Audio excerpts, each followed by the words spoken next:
Di sini kita akan belajar bersama mengenai pertama tema 4 yaitu berbagai pekerjaan, subtema 3 pekerjaan orang tua pembelajaran 1. Nah, sebelum kita memulai pelajaran, Ibu akan memberitahu kalian tujuan pembelajaran kita hari ini. Nah, tujuan pembelajaran kita hari ini yang pertama, kalian dapat membandingkan alat-alat yang digunakan untuk pekerjaan dari masa ke masa. Yang kedua, kalian mampu membandingkan dampak penggunaan teknologi dalam hal membantu pekerjaan. Yang ketiga, kalian dapat memberikan ide-ide kalian untuk menjaga hutan di Indonesia. Selanjutnya, kita akan masuk ke pembelajaran kita ya. Nah, dari awal Ibu memberitahu kalian tentang pekerjaan. Kita akan membahas tentang pekerjaan. Nah, di antara kalian ada yang tahu tidak apa itu pekerjaan? Ya, pekerjaan itu adalah usaha yang dilakukan seseorang untuk mendapatkan penghasilan. Penghasilannya untuk apa? Untuk makan sehari-hari, untuk kebutuhan sehari-hari, dan untuk segala hal yang dibutuhkan manusia di dunia ini.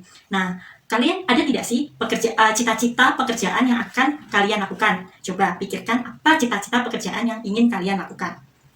Jika sudah, kita lihat selanjutnya ya. Di sini kita ada jenis-jenis pekerjaan. Yang pertama, itu adalah pekerjaan yang menghasilkan barang. Ada yang tahu tidak apa pekerjaan menghasilkan barang? Nah, pekerjaan yang menghasilkan barang tuh contohnya seperti tukang kayu, tukang mebel, lalu ada berbagai hal kayak seperti koki, dia menghasilkan makanan, dan lain-lainnya.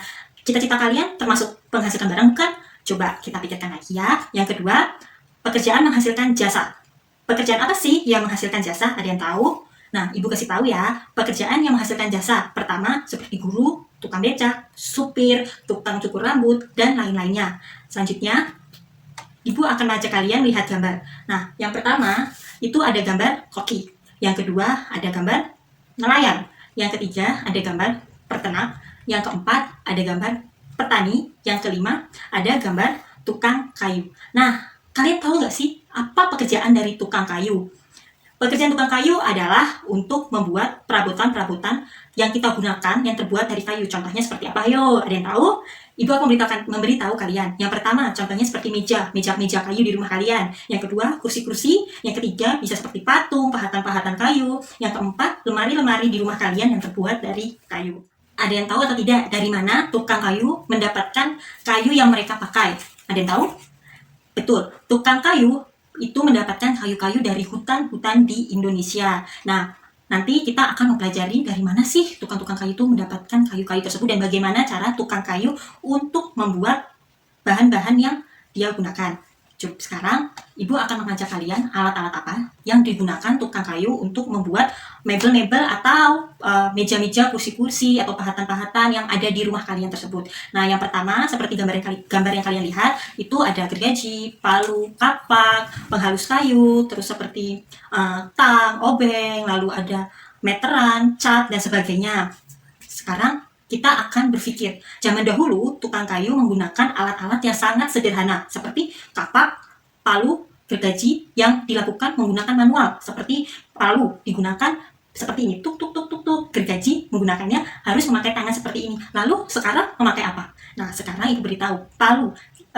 Para tukang kayu sekarang menggunakan alat yang canggih. Jadi mereka tidak perlu capek-capek untuk memukul-mukul paku tersebut. Ada alat. Nah, namanya seperti bor. Bor untuk kayak paku dimasukkan ke kayu lalu dicur kayak gitu. Lalu yang kedua itu gergaji. Gergaji sekarang sudah ada gergaji mesin. Jadi para tukang kayu tidak lelah untuk menggergaji satu persatu. Jadi sudah menggunakan mesin.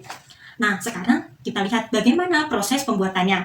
Nah, proses pembuatannya itu tukang kayu mengambil kayu di pohon, di hutan, lalu ditebang. Setelah ditebang, dibawa kayu itu diangkut ke kota. Setelah di kota ada pembeli. Nah, pembeli ini adalah tukang kayu yang dia mulai membuat istilah lainnya adalah pengrajin kayu. Nah, lalu dibuat seperti meja, kursi, dan lain-lainnya, lalu dijual di toko mebel dan sampailah di rumah kalian.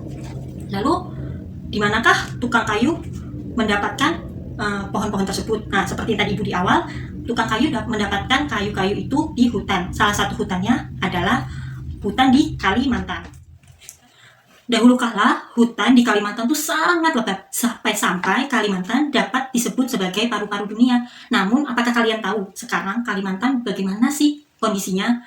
Nah, di sini Ibu akan memberitahukan kondisi tentang hutan-hutan di Pulau Kalimantan. Pada tahun 1950, Pulau Kalimantan sangat-sangat lebat dengan pepohonannya. Lalu di 1985 sudah sedikit mengurang pohonnya. Lalu di tahun 2010 bisa kalian lihat pohon-pohon di Kalimantan sudah sangat berkurang. Dan di tahun 2020 bisa kalian lihat juga di situ yang berwarna hijau sangat-sangat sedikit sekali.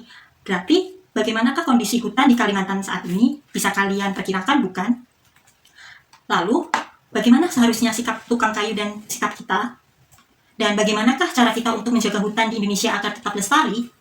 Apakah kalian tahu? Coba sekarang kalian refleksikan yang Ibu pertanyakan tadi. Refleksi bisa kalian kumpul dan bisa kalian dituliskan di sebuah buku kalian, lalu kalian bisa kumpul ke Ibu. Menurut pendapat Ibu, sikap tukang kayu sebaiknya melakukan tebang pilih, yaitu memilih kayu yang sudah tua dan memotong pohon lalu menanamnya kembali. Lalu, apakah sikap kalian atau sikap kita sebagai manusia, yaitu kita harus melakukan reboisasi di tempat-tempat yang dulunya adalah sebagai hutan. Lalu, menerapkan sistem tebang pilih. Yang ketiga, menerapkan sistem tanam tebang. Selain itu, melakukan penebangan secara konservatif dan mengurangi jumlah pemakaian kertas. Perlu kalian tahu anak-anak, kertas dibuat melalui pengolahan dari kayu-kayu yang ada di hutan. Jadi kita harus menghemat kertas karena kita juga bisa menghemat kayu-kayu dan penebangan pohon di hutan. Sekian pembelajaran dari Ibu. Terima kasih atas perhatian kalian. Bye!